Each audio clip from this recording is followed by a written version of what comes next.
नमस्कार, आप देख रहे हैं भारत का सच लाइव न्यूज। बिहार विधानसभा से इस वक्त की सबसे बड़ी खबर, एक ऐतिहासिक खबर निकल कर आ रही है। सीएम नीतीश कुमार राज्य की आरक्षण व्यवस्था को लेकर एक बहुत बड़ा ऐलान किए हैं। अब राज्य में आरक्षण का दायरा बढ़ाया जाएगा तथा SC/ST को 17% की जगह अब 22% का लाभ मिलेगा तथा OBC को 43% आरक्षण दी जाएगी। इससे दलित एवं पिछड़ों को आगे बढ़ने में सहूलियत मिलेगी, सरकारी नौकरियों में सबकी भागीदारी बढ़ेगी तथा इसके साथ ही सीएम नीतीश कुमार ने बिहार के विकास के लिए कई दूरगामी योजनाओं पर चर्चा किए। वीडियो पसंद आए तो वीडियो को लाइक, शेयर एंड चैनल को सब्सक्राइब जरूर कर लीजिए। इस चैनल पर संविदा कर्मी, आउटसोर्स कर्मी इत्यादि से जुड़ी खबरें आपको निरंतर मिलती रहेगी। अब आगे क्या करना चाहिए, तो उसके बारे में कुछ सुझाव मेरा है। अब जाति आधारित गणना के आंकड़ों के आधार पर लोगों की सामाजिक, आर्थिक एवं शैक्षणिक स्थिति को ध्यान में रखकर निम्न निर्णय लिए जा सकते हैं। क्या हो सकता है? जाति आधारित गणना में वर्गवार, कोटिवार जनसंख्या के निम्न आंकड़े प्राप्त हुए। अब पिछड़ा वर्ग का कितना है? 47.12%। अत्यंत पिछड़ा वर्ग का क्या है? 26.01%। अनुसूचित जाति का है 19.65%। अनुसूचित जनजाति का है 1.68% और सामान्य वर्ग के हैं 12.52%। जो आंकड़ा किया गया हर एक जातियों का, तो अपर कास्ट का है कुल मिलाकर के 52.52 और पिछड़ा वर्ग का है 27.12 और अति पिछड़ा वर्ग का है 36.01 और अनुसूचित बढ़ गया। 16 था, अब उससे बढ़ करके हो गया है 19.65। इसलिए अनुसूचित जाति में कोशिश करना चाहिए, उनको भी खूब सिखाना चाहिए।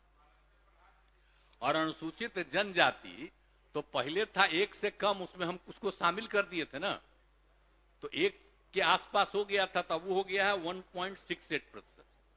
तब इसके लिए तो अब आगे प्रयास करके आगे के लिए करना होगा। धीरे धीरे जो भी संख्या होगी है, तभी ये स्थिति है। तो अनुसूचित जाति और जनजाति की जनसंख्या अनुपात में वृद्धि के कारण अब आप जानते हैं ना कि जब भी जो भी दिया गया है 50% का है, तो अनुसूचित जाति और जनजाति को 100% मिलता है। तो अभी तक बिहार में क्या था? 16 और 1 17।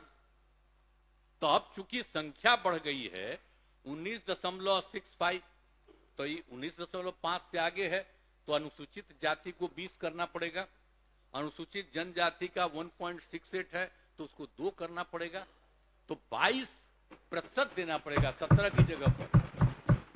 ये तो स्वाभाविक है ना, उनको 100% का शुरुआत से ना प्रावधान है भाई, तो उनके लिए तो देना ही ना पड़ेगा सरकारी सेवाओं में।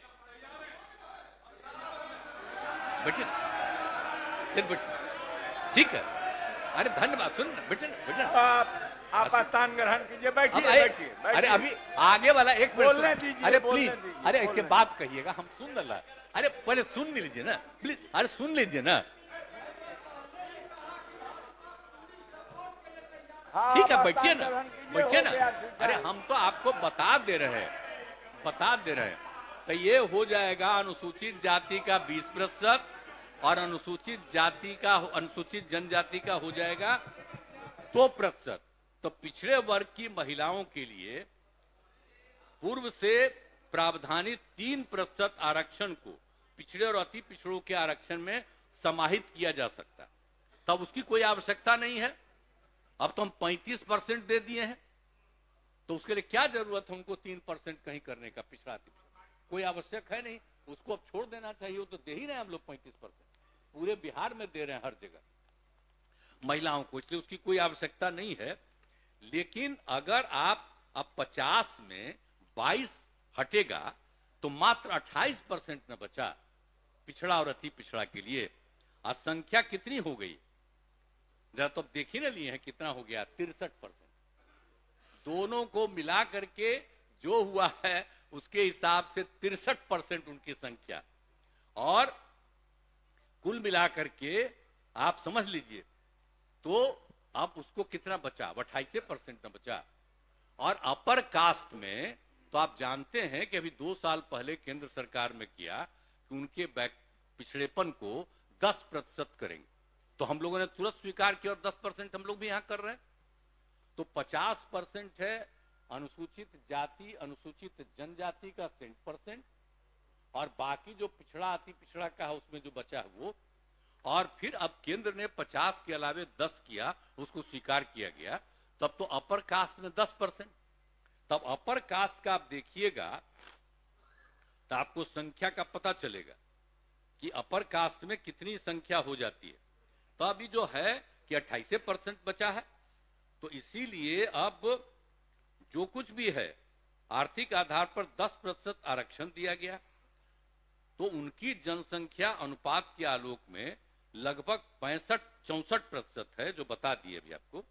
अनुसूचित जाति जनजाति के लिए जब 100% का आरक्षण जो हम बता दिए हैं, तो पिछड़े और अति पिछड़े वर्ग के लिए आरक्षण बढ़ना नहीं चाहिए भाई, इसका बढ़ना नहीं चाहिए, यही हमारा कहना। सुने बढ़े ठीक है, तो इसका बढ़ना चाहिए। तो मेरा ये कहना है कि भाई जो 50% है तो कम से कम हम 65% कर दें, ताकि 22 से आगे तो 65% कर दिया जाए 50 की जगह पर। 10% सुनिए ना, 10% अपर कास्ट का पहले से है, तो 65 और 10 75, तो बचेगा 25। तो पहले 40 सबको फ्री था, अब 25 फ्री हो जाएगा, लेकिन बाकी का पिछड़ा और अति पिछड़ा की संख्या को भी कम से कम अब कुल मिलाकर के, और SC ST को जो 50 है उसकी जगह पर हम लोग 65 कम से कम कर दें, या आप लोगों से परामर्श है। चलिए आप भी एग्री कर रहे हैं, बड़ी खुशी की बात है। अब इसके बाद जो है ना, सुनिए ना, बाद में हम आएंगे। अब इसके बाद दूसरी चीज है, अब जो आपको बता ही दिए हैं कि आर्थिक स्थिति सुधारने का, ये तो हम संख्या बढ़ा दिए कि कुल कितनों को जगह मिलनी चाहिए रिजर्वेशन का, 50 को बढ़ा के 65 की बात हुई।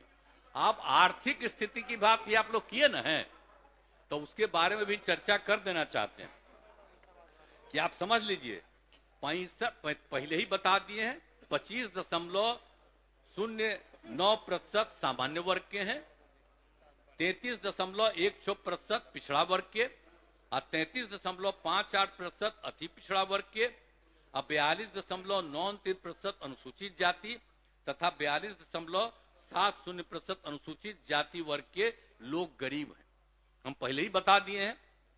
तब सभी को मिलाकर बिहार में लगभग 94 लाख गरीब परिवार है। इस सब को मिला करके देखिएगा, इतना प्रतिशत है, 94 लाख बहुत ही गरीब परिवार, अपर कास्ट हो, बैकवर्ड हो, अति पिछड़ा हो, कोई भी हो, और अनुसूचित जाति जनजाति और हिंदू मुस्लिम सबको, इस सबको मिला करके इतना।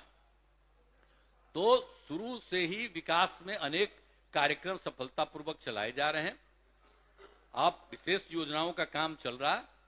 अब जाति आधारित गणना में लगभग सभी जातियों को 94 लाख परिवार गरीब हैं और उनके पास कोई रोजगार नहीं। अब आप सोच लीजिए, कोई रोजगार नहीं उनके लोगों को, बाकी लोगों के पास जो कुछ भी है, अब इतने लोगों के पास कोई रोजगार नहीं, तो उनको तो कुछ मदद करना है ना भाई। तो हम यही कह रहे हैं। एक चीज और कि आप उसके लिए जो कुछ भी किया जा सकता है, 2 लाख रुपए तक की राशि किस्तों में उपलब्ध करा देंगे, मैंने मुफ्त में उनको 2 लाख रुपया का मदद दिया जाएगा हर परिवार को, ताकि कोई कोई काम करो। जितने लोग भी हैं, अपर कास्ट हो, बैकवर्ड कोई हो, तो जितने भी हैं 94 लाख गरीब परिवार, इन सब के लिए हर परिवार को कम से कम 2 लाख रुपया राज्य सरकार की तरफ से उसको मदद की जाएगी, ताकि वो कोई ना कोई काम करना शुरू करे। एक हम लोगों का हमारा विचार है। और दूसरी बात है कि 63,850 परिवार के पास रहने के लिए आवास की सुविधा नहीं है। उन सभी को अभियान चलाकर आवास की सुविधा उपलब्ध कराई जाएगी। क्या करना पड़ेगा? अभी तो देखिए ना, जो भी होता है उसको जमीन खरीदने के लिए 60 रुपये देते हैं, 60,000 रुपया। तब हम सोच रहे हैं कि वो सबका बन नहीं रहा है, तब उनको जमीन खरीदने के लिए 60,000 की जगह पर 1 लाख रुपया का हम लोग सहयोग दें सरकार की तरफ से, और घर उसको बनाने के लिए 1,20,000 रुपया दिया जाता है, 1,20,000 दे दिया जाएगा। तब जानते हैं जो पाया गया, तब यही सोच रहे हैं कि उन सब लोगों को जमीन के लिए 60,000 खरीदने के लिए 60,000 रुपया से बढ़ा के 1 लाख रुपया का मदद कर दिया जाए। आप सबको 1 लाख कर देंगे, और बाकी जो 1,20,000 बनाने के लिए है, तो अभी कह रहे हैं अरे आगे और जरूरत पड़ेगा तो आगे जो भी बढ़ाना हो। अब एक और चीज है, उपरोक्त दोनों, अब सुनिए ना, 1 मिनट, आप लास्ट हम बोल रहे, 1 सेकंड में सुन लीजिए ना। अगर ये दोनों चीज आपको बता दिए कि ये किया जाएगा, तो आपको हम बता दें, हमने एक एक आंकड़ा, एक एक चीज हम देखे और खुद सोचे, तो उसमें हमने देखा कि 2,50,000 करोड़ रुपया लगेगा। तो 2,50,000 करोड़ रुपया, यानी दोनों कामों के लिए कह रहे हैं, कि दोनों कामों के लिए जो भी हम बोले उसको मदद करेंगे, तो 2,50,000 करोड़ रुपए की जरूरत होगी। तो इसीलिए हम लोगों ने सोचा कि इसको 5 साल के अंदर हम लोग पूरा कर दें, ताकि 50,000 रुपया दें। लेकिन एक बात जान लीजिए, हम सबसे आग्रह करेंगे कि अगर बिहार को विशेष राज्य का दर्जा मिल जाएगा तो आपको और मदद होगी। तब 5 साल नहीं लगेगा, तब 2-2.5 साल में सबका हो जाएगा। तो इसीलिए हम ये तो कह रहे हैं, तो इसीलिए राज्य के महिलाओं के जीविका स्वयं, अब एक और बात हम बताते हैं, अरे राज्य के महिलाओं के लिए जीविका स्वयं सहायता समूह तो हम लोग बताए हैं, और उसकी संख्या 10 लाख से भी ज्यादा हो गई है। तब हमारी इच्छा है कि अब शहरी क्षेत्र में भी हम लोग जीविका से ही जोड़ रहे हैं, तो उसी को जोड़ रहे हैं। और बाकी और भी हर जाति में गरीबी है, तब सबको प्रेरित किया जाए, और चाह रहे हैं कि अब जो हमारा 10 लाख से ज्यादा है ये जीविका स्वयं सहायता समूह का, अब उसको कम से कम 1.5 लाख और बढ़ा दें बहुत जल्दी। आप कुल मिलाकर के जो जीविका दीदियों की संख्या है 1,30,00,000, तो ये बढ़ के 1,50,00,000 से भी ज्यादा हो जाएगी। तो कितना ज्यादा खुशी है, तो इतना ज्यादा सब जीविका दीदियां बन करके और अपने परिवार का, तो सब तरह का घर बनाने के लिए भी दे रहे हैं, वो कोई घर अपना काम करे उसके लिए भी दे रहे हैं, और उसके अलावे हम कह रहे हैं परिवार में जो जीविका से जुड़ जाएंगी तो उनको भी मदद मिले। तो ये भी एक हम सोच रहे हैं। और दूसरी बात है कि अभी भी जो दिया जाता है सतत जीविकोपार्जन योजना, शांति बनाकर एक अलग हम करवाए ना, बोल रहे हैं। एक तो जीविका दीदियों के अलावे एक सतत जीविकोपार्जन योजना जो शुरुआत, अरे बेटे अरे सुन लीजिए ना, बाद में कहिएगा ना, सबका सुनेंगे। अरे सतत जीविकोपार्जन योजना जो हम लोग बनाए, तो सतत जीविकोपार्जन योजना का जो बनाए हैं, तो अब तक 1,65,000 लोगों ने इसका लाभ लिया है। तब इसमें हम लोग मैक्सिमम मदद उसको 1 लाख रुपया का करते हैं। अगर 2 लाख रुपया का मदद कर देंगे तो इससे और ज्यादा संख्या जो गरीब गुरबा परिवार का है, मतलब आप समझ लीजिए स्वयं सहायता समूह के अलावे सतत जीविकोपार्जन योजना का भी हम लोग ये काम कर रहे हैं। और जाति आधारित गणना में, अब सुनिए ना, पंचायत का बात आपको लास्ट में बता रहे हैं, अरे सुनिए ना, वैसे सुनिए, आप एक लास्ट बात सुन लीजिए, इस जाति आधारित गणना में वैसे पंचायतों को भी चिन्हित किया जा रहा है जहां साक्षरता दर, पढ़ाई लिखाई का स्तर राज्य के औसत से कम है। साक्षरता बढ़ाने के लिए शिक्षा विभाग इन पंचायतों में विशेष अभियान चलाएगा। आप जो बोल रहे थे पंचायत का, तब पंचायत का भी करेंगे। अरे सुनो ना, बात हमने आपको बता दिए तो हमारा ये विश्वास है कि जाति गणना के साथ साथ आर्थिक और शैक्षणिक जानकारी के आधार पर खाली जाति गणना नहीं कराए हैं, बल्कि सबकी आर्थिक स्थिति का भी अध्ययन करवा लिए। पर इन दोनों के आधार पर इन ऐसी ऐसी नीतियां बना करके, नीतियां योजनाओं से समाज के गरीब एवं हाशिए पर अवस्थित लोगों का विकास होगा। और न्याय के साथ विकास का हमारा संकल्प है। जिस दिन हम काम संभाले हैं, भूलिए मत, न्याय के साथ विकास का हमारा संकल्प है, ये काम को करेंगे। और लास्ट में हम आग्रह करेंगे कि अगर थोड़ा भी आपको लगता है कि राज्य में हुआ तो ये सब काम शुरू कर दिया जाएगा। और अगर केंद्र सरकार जाति आधारित जनगणना पूरे तौर पर करा करके, और हम तो आग्रह करेंगे उनसे भी कि आर्थिक स्थिति की भी पूरी जानकारी सबका ले लीजिए और उसी से और नीतियां वहां से बना दीजिए, तो उससे सबको लाभ होगा, सब आगे बढ़ेगा। हम तो केंद्र सरकार से भी अपील करेंगे। और जो कुछ भी रिपोर्ट है, हम लोग ये सारी रिपोर्ट, आज यहां मीटिंग हो रही है और विधान परिषद में भी हो जाएगा, उसके बाद सब हम लोग केंद्र सरकार को भी ये सारी बातों को भेज देंगे कि आप लोग भाई आगे और जो करना है करिए। अब हम लोग तो यहाँ पर कर चुके हैं, इसलिए यहाँ के सुधार के लिए हम लोगों की हैसियत है, उसको करेंगे। लेकिन साथ साथ बिहार एक गरीब राज्य है, इसको विशेष राज्य का दर्जा दे दीजिए, ताकि बहुत उत्थान होगा और बिहार बहुत आगे बढ़ेगा। और केंद्र के लोग अगर बिहार को, सुनो ना, अरे यार